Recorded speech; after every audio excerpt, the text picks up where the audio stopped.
Hey, welcome to 4Geeks Media. We are here at the Game Design Expo in downtown Vancouver, and since we're talking about video games, I'm your host, Andrew. Let's go check it out. When are they going to make Wand of Gamelon 2? I want Wand of Gamelon 2. I'm here with Dave Warfield, the head of game design at the Vancouver Film School, who put this festival together, or this expo together, rather. So what got this expo going?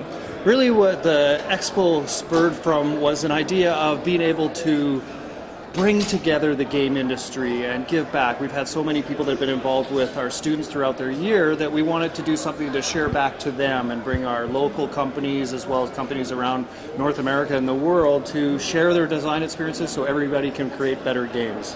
So what got you into game designing? Like, was it, did you play games as a kid and were just like, I have to get into it? Any influences that just like stick out? Well, for me, it goes back a ways. You know, I was stealing quarters from my mom's coat to go out and get into the arcades. Played a ton of games. I was in retail selling games, and there wasn't a game that went on the shelf if I didn't play it first. So.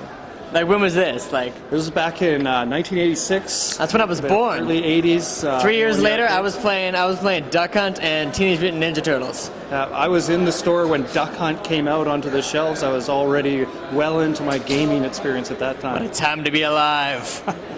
Hey, we're here with Brian from Deep Blank Entertainment, and he's showing me a bit of this Retro City Rampage game. So, Brian, did you design this game? Or I did. The game will be coming out on every platform. So we're here with Chris Martin from THQ. What was your job in designing this game, and what am I playing? You're playing it's Space Marine. It's a third-person shooter set in the Warhammer 40k universe. And I worked on the multiplayer specifically. This is the campaign, so I've played it a couple times, but I haven't. I'm more used to killing real people online. But yeah, so killing real people. Real people. Well, real people. Figuratively. How do the THQ lawyers feel about you killing real people? I think they have their reservations. I'm here with Victor Lucas and Scott Jones from Electric Playground and Reviews on the Run.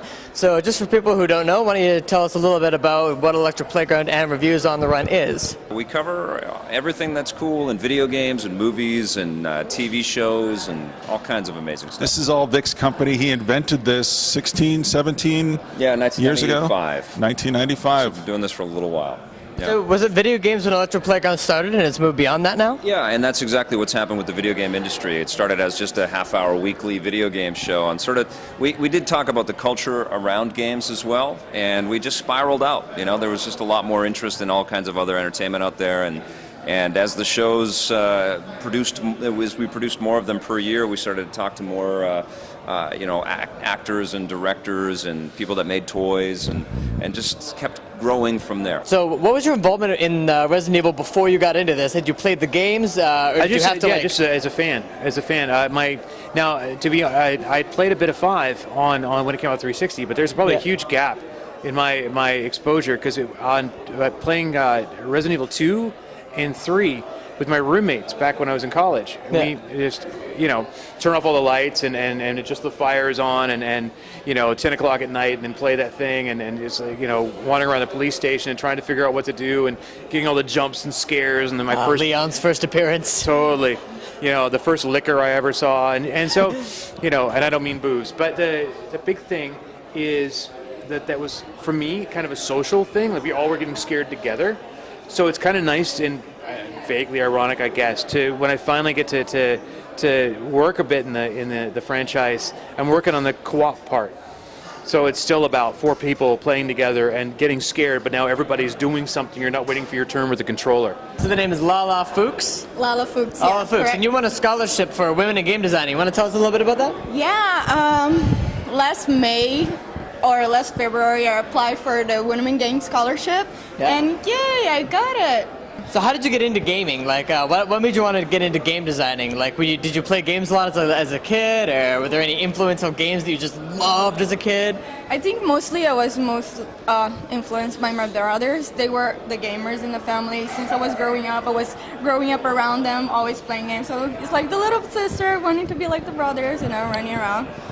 So what's the plot of the game here? I'm just driving around and running people over because that's all I know how to do, and it's fun. I'm having a lot of fun doing it.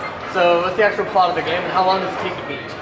Don't have a playtime yet, but I'll tell you, it's got 2 modes to it. It's got the story mode like GTA, where you're running various missions, and it's got the arcade mode where you're just running around blowing stuff up. The whole point of the game is just to have fun, and you get lots of points for just running people down. Just like real life. Exactly. Well, the cops chase you just like real life. So what are conventions like Comic-Con or like right here where we are at the Game Designer Expo, what do conventions like this really mean to the gaming industry? How do you think they benefit it? I think it's the social element that's the most important thing. I think there's a lot of shared information and people sort of uncovering how other companies do what they do and how they create their magic. But I really think what's most important about this or GDC or Fan Expo or Comic-Con or whatever is that chance to just make a personal face-to-face connection and walk away with new contacts and new friends, hopefully. Well, I also feel like, there's a lot of people involved in this industry in all levels, high level, low level, medium level. I think it's a big boat. There's room in the boat for everybody, and this is the place for people to come and meet the people who actually make the games and maybe get their foot in the door. Maybe one day they can either be on the TV side, the media side that we're on, or they can be on the game making side. Now, in Resident Evil 0, you get to play as 2 different players, and that actually worked really well with switching back and forth. And it had a lot of the feel of the original game of just being slow, creepy, not a lot of killing, a lot of exploration. This one I can tell is going to have a lot more shooting. Oh yeah, that's definitely for us, and that's why we're not RE6 or a part of that, because it's got its own growth curve and its own maturation process, and it's doing its own thing. But for what we are is going in and we're looking at a moment in time and expanding it, and at the same time taking the opportunity to get into a gameplay space that Slant 6 is comfortable in, and does. I mean, that's the whole 4-person cooperative combat. Granted, from a more tactical shooter standpoint, that's our background. That's what we do. And so, when you went into this, what was your experience with Star Wars? Had you worked on a Star Wars game before this, first of all? I did not. I joined BioWare as they were finishing Knights of the Old Republic, so I got to play it a few days before everybody else and then go to the awesome launch party, which was a lot of fun.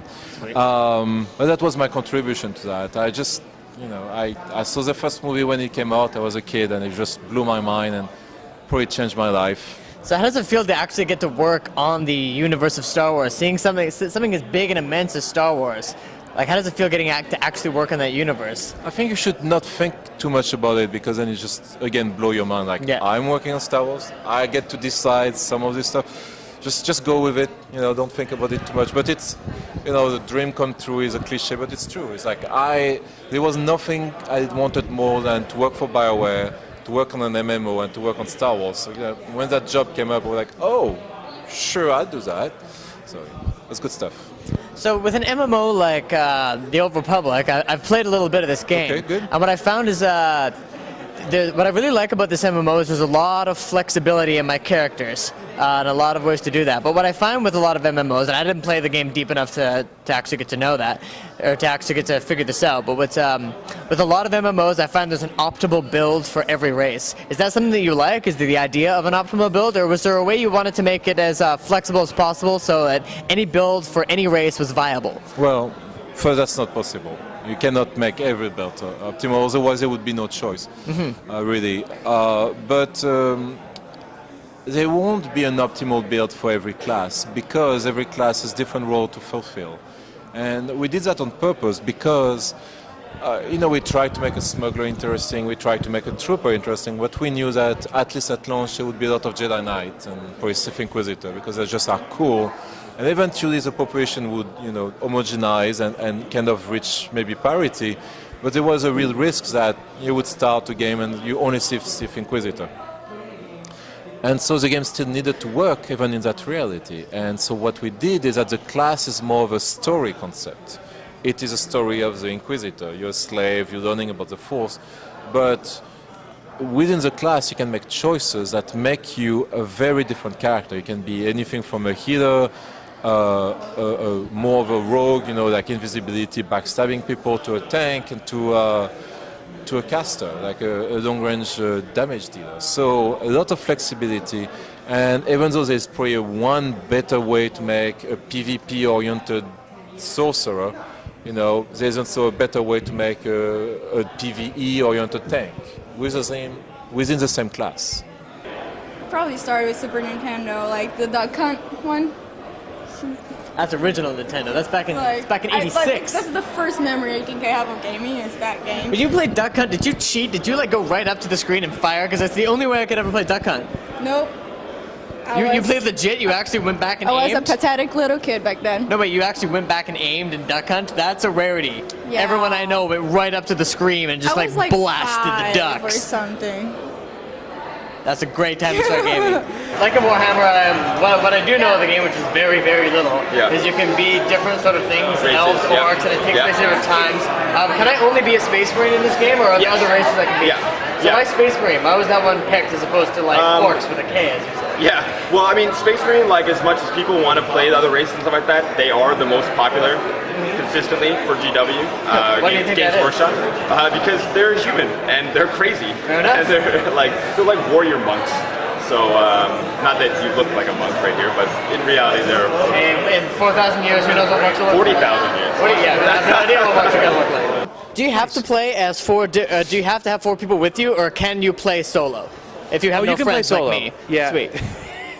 No, I'm confident you have lots of. Hey, want to come over and play Resident Evil? Oh, wait, you don't exist.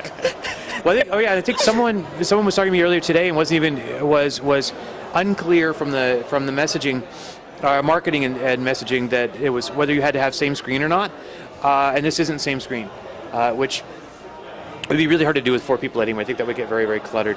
But no, so it's for separate Like the people new that could Super be- Mario Brothers Wii. Well, It's fine with 2. Don't ever play Super Mario Yeah. Wii with 4 people. You'll just be. It's a mess. Yeah.